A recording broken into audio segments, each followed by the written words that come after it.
welcome once again to Living in the 21st Century. Joining me today is Cathryn LeDuc, Director for Disabilities of CEDFOB Inc. Cathryn, it's a pleasure to have you on.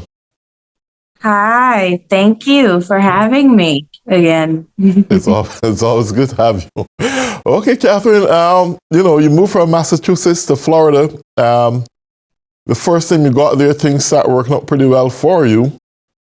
And now you're getting into the environment or becoming more Floridian.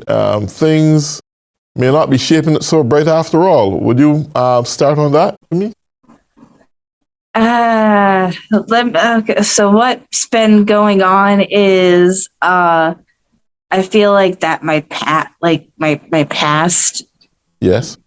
from home is getting to me because I'm struggling to find a long-term home and sticking to that, but also struggling with Social Security. Like I can't work what I want or when I want to, and then no one and not a lot of people want to work with those type of hours. So are you limited to the time frame in which you can work? Is that what you're saying? Yes. So I feel limited on the time that I can work, and it's feel like it's embarrassing. Okay, tell me something. Now, you are in affordable housing, I believe, which is subsidized by government. There is a certain amount of money you have to pay per month. Now, do the job that you have or had, would it entitle you to earn enough to make that coverage along with taking care of yourself? No, the affordable thing I have with the assistance that I have, it is enough just to pay my rent, but rent alone.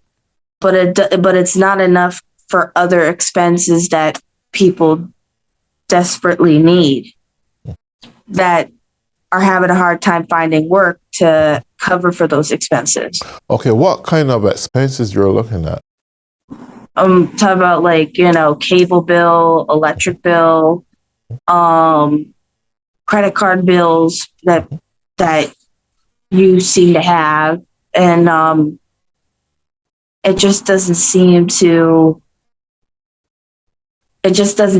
end, because I can only work this limited amount of hours and still can't pay.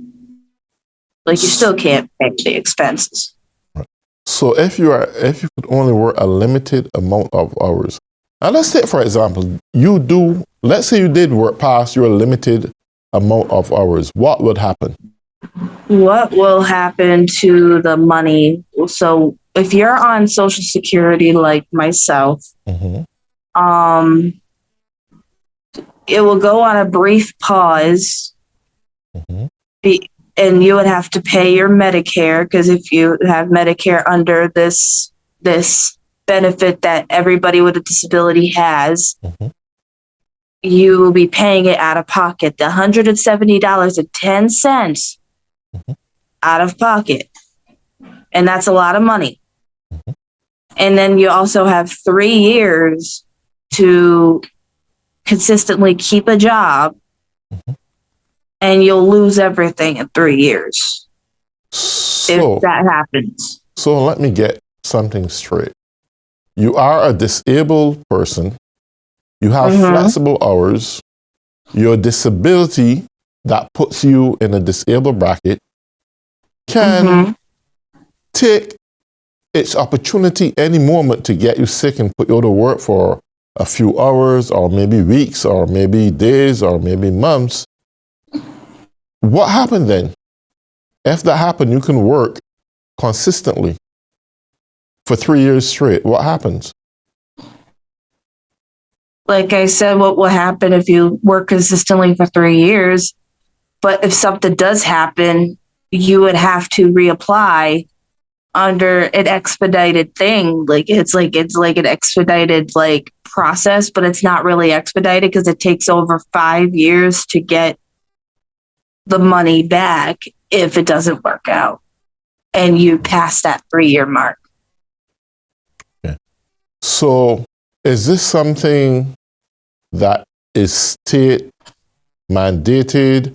Is this something that is in all states or just Florida in itself?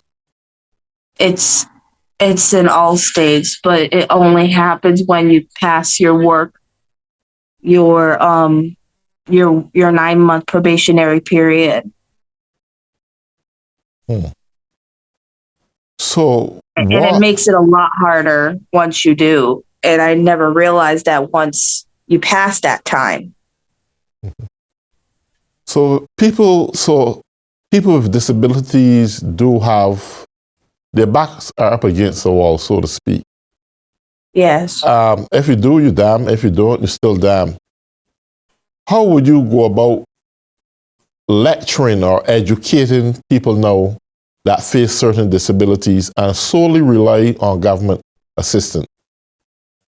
Well, if you're solely relying on that, just be careful what you do, because sometimes with the littlest mistake, you can lose everything. Wow. Because I that happened to me almost one time when I used to work for Starbucks. I worked at Starbucks for about a year back in 2018 in Massachusetts. And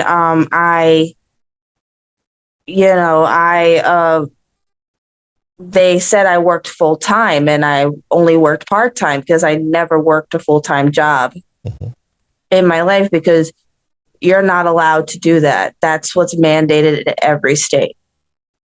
You're not allowed to work full time, period. Understood. So here's my question to you. Disability people, they are in a bracket where it's very tight, right? Mm-hmm. Now, at the end of the day, you are still human. You got the same basic needs, the expectations of life, and you want to live those to the best of your ability. Mm-hmm. Now, when government has all the say, that's represented by a group of so-called legal scholars, right, that make system and legislations and rules and regulations, that never, for one moment in their lives, was in a position that you are in, or any other disabled person are in. How could they make decisions that are really tailor-made to you all? They have the power to do that. It's the government. Yeah, it is a government. I asked that question to simply make this point. Mm-hmm. Disabled comes in many forms, and I want to look at your point, at your situation. You have codings, right? Mm-hmm. And codings, it doesn't give you warning signs. You can wake up tomorrow and have a tumor growing on your kidneys, your heart, your liver, or some part of you, or bulging out. Or even my brain, which is something that a lot of us do. Anything like that, right? And I sorry to have the next person online, because here's the situation. There are assisted suicide, and these folks would want to tell you, listen, your life is in a mess. Why don't you kill yourself, right? Now, should a person who is simple-minded at face and already depressed and going through these problems in life, hearing this negativity in their brain, they would want to kill themselves. But then how a person like you can come on air then and give advice or motivate other disabled people to be more independent? It seems like a kind of chaotic atmosphere to me. How do you really cope with this atmosphere? How would you nourish the disabled to be mentally strong? Because you now have to be a spokesman for this, for the disability. I've been at this for so long. Like, I've been dealing with this and been dealing with life as a disabled person for so long, I've grown used to what a lot of people expect from me. But I know what I'm capable of, but I know that a lot of people out there Mm-hmm. are capable of doing so much more than just sitting around and doing nothing. Right. Instead of me contemplating on what if, because like I'm not gonna kill myself because, and you shouldn't kill yourself over this, but that has been happening in this world today, that people with disabilities do end up doing that because they have nothing else to turn to, and they shouldn't, because the more perseverance that you have in your heart, the better it will be. Okay. What about family unity, family support? Because I believe this is vitally essential. And trust me, this I'm is quite America. grateful. This is America, right? And families love to see their family members try to make it on their own, to go that extra mile, be independent, and do it on their own, just like you. And you still have your mom who give you all the best support she possibly can. But that's a fortunate thing for you. In the real America that I know there are a lot of disabled people. I work with some of them who family members couldn't really care much about them. And how important is it for family members love those with disabilities and try to be more sensitive in their matters, probably keep them at home, I don't know. But how would you educate family members to the importance of paying critical attention to their loved ones with disabilities?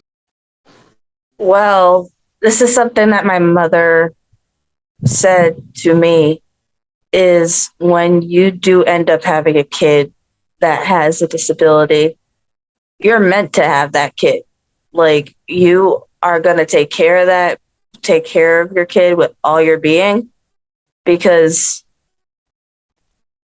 they're going to have a hard time in this world, and my mom knew that, and she supported me throughout since I was a kid, and I'm quite thankful for that. That got me through today, but not a lot of people do have that. But I just want you to know that I support you. If whoever's out here, the viewers that are watching, thank you for supporting me since the very first episode. And I couldn't be grateful to have this type of platform to speak on these issues. Yes. Something that really concerns me, and you just said it. Your mom made it absolutely clear that she has to love you and be there for you. And most parents do love to be there for them kids. But unfortunately, in this real world, the parents end up dying before their kids pass. And when their loved ones pass, that love and support and background that was there is gone. What next for that person? So what would happen? I know when a loved one does pass, because I know I'm prepared for that inevitable eventually, if my mom does eventually pass. Like, you have to just continue within yourself to have that strong belief in yourself that you're going to get by. Because it's just, you need to be like strong for yourself, because no one's going to do it for you. Absolutely. And even that you have family that said that they say they could support you, but they don't know what you're going through until they witness it. They live in they live in your shoes. But not a lot of people in my family have been in my shoes, other than my mom seeing myself living like this. Right. I want to use the word here, empowerment, and this is fundamentally important to me. Disabled folks had been in an unfortunate situation, both physically, in some cases morally, economically, psychologically, and in many ways, right? And the word here is empowerment. These need more empowerment than the able-bodied person. They want someone to speak to them, to give them the confidence and motivation despite of what their circumstances may be in life, right?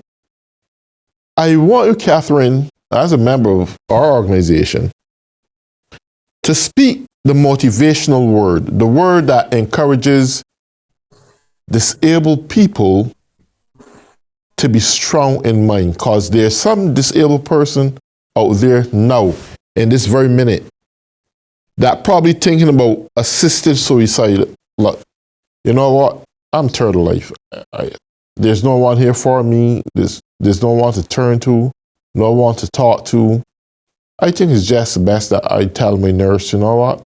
I had enough of this life. Just give me a pill and let me go. I can deal with that, right? Deep down in the heart, they don't want to die. Mentally, their mind is telling them, go ahead. There's no use for you. Speak an empowerment word right now. Something that to make the disabled mind become stimulated, that will move them from one level of paralyzing in their mind, not the physical body now, to a level where they become active and resuscitate themselves from where they're at and try to get the best out of life. What would you want to say to those people? Perseverance is a big word that I love using because ever since college, persevering is the way to go about everything in life. And I'm hoping that the person who's currently going through whatever they're going through when it comes to having disability and knowing these things, you're not alone. And I hope people watching, they are motivated and inspired to better their lives, because eventually I'm gonna better my life, so I could teach others to do so and continue to do that, because I'm doing that right now. Even though it makes me feel like I know that I'm doing something right, because I know I'm motivating people out there. Excellent. You know, my grandmother, I'll take that word from you, perseverance. My grandmother always used to say, perseverance seldom fails. And that not just for the disabled, but for the able body in mind. And that is a very powerful word there, perseverance. Despite of what life throws at you, and I want to speak this from the bottom of my heart, whether you are able-bodied or disabled, perseverance seldom fails. And when you can motivate yourself off of perseverance, you often win. Now, a disabled person may ask themselves, but how can I win? At the end of the day, I am still disabled. But mentally, you do win, because a strong mind is the backbone for your survival. You must have a strong mind, strong willpower. And Cathryn, that's what I love about you, because you are a model out there for society and the disabled community. You don't allow your disability to get you down, but people don't understand the seriousness of your disability. And just to state a little bit about Cordon's disease, no better person to discuss a little bit more about it than you. So take it away. Just tell the public what your disability are, what Cordon's really is.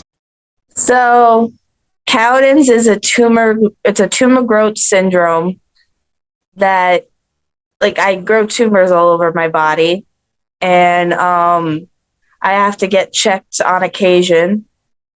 And but I don't, that for certain cases, not a lot of people show signs of having a disability because I look normal.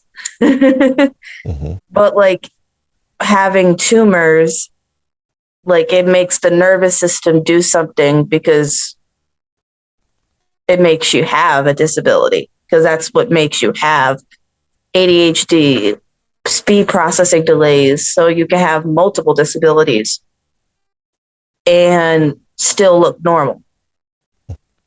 Yes. And it also prohibits you from getting children, right? Yep. Right. I'm currently right now I'm not going to have kids because that's already been done. Right. Let me ask a question. For the female who is suffering from Cowden's, and do you see any opportunity if they try to get a kid at a very young age that is still a possibility, or it just doesn't exist at all? What do you mean, a possibility of like a cure? Right. So Cowden's, let's say you want to become impregnated or you want to get pregnant. You could have done it at the age of 13 or 14 or 15 or 16 before things get out of proportion. Is that a possibility, or you just can't have kids? Which one is it? I can't have kids, and if I wanted to have kids, I would have to adopt. Oh, but that may be a legal matter, considering your situation. Be in a position And to an take. expensive matter. Yeah. So in this case, you are put in a world where it's just you. Yep. Is that a lonesome place to be in life? Well, it's not necessarily lonesome, but it can be like when you start feeling that way. But having a pet, like I'm eventually going to want to get a pet, Mm-hmm. but usually having a pet makes you feel like you're not alone. Well, yeah, to some degree it do, but Some degree. It still put you in a place of denial. There are Yes, it people that does. have family members around them every day, pets around them every day. But this thing called a mind is a very serious thing, and when the realities of life start to get in your mind, and you see your friend that you went to college with, and she moving on with her life, or he moving on with his life, and he has a house, and he has kids and pets and all these kind of things, and you say to yourself, "Wow, I wish I was there." You go to sleep and you clutch on a pillow, and there's no one there but you, and maybe a pet, but the pet can't communicate with you. You are giving all the love to the pet, but hardly any is coming right back. It can't talk to you. It can't put you in a place of comfort. And I don't want to be tedious under these circumstances, but when we speak about empowerment and perseverance, the mind power has to be superseding just a pet, because you got to acknowledge and embrace the fact that everything is just at you. No one can bear your burden. No one can even share your burden, even if they give you some little bit of support. And I think that's the most critical part I'm getting at. How could we best preserve those minds, that part of that human being, to make them comfortable? Willpower. Lots of willpower. Willpower. And that's a good word, Power. but the reality, many people don't have it though. Mm-hmm. And like that's like the simplest thing I could probably break that down when it comes to all that we discussed during this episode. Okay. Because like the thing about it is, like, yes, I'm not gonna have any children, and it's traumatizing. Yes, it's like sometimes you look and you see a kid playing at the playground, you're like, damn, I still have that fever, and I'm like, I shouldn't have this fever because I can't produce. Right, and that's normal to feel that way, and that's why I was asking you, because I'm sure that's a part that lodge in every person that has a disability's mind, especially those who can't have kids. But they have to be strong in acknowledging that fact and being in a position to live with it, to accept themselves for who they are, you know. And that is what I'm getting at. So we coming down on the last 2 minutes, Cathryn, and I want you to speak holistically to folks with disabilities and the final word of comfort. Final word of comfort. That's just my favorite summit. Like, I wanted to say that you're not alone. And if you've been watching since the very first episode, like, I hope this show brings you a lot of comfort and peace, knowing that you're not alone. And if you need any help, or if you want to find me, my contact information will be like on below once this show is uploaded to YouTube. Okay. What final word would you say to families and their love and attention to their disability And I'm also members? free to talk to families. That with people that are suffer from disabilities that need like the type of support and knowledge that they could do to get them by. And I'm hoping that that I can work with the people that are watching this show. I'm just hoping that, like, we can work together to make a better world for people with disabilities. Right. Well, Cathryn, on that note, we are down to the final minute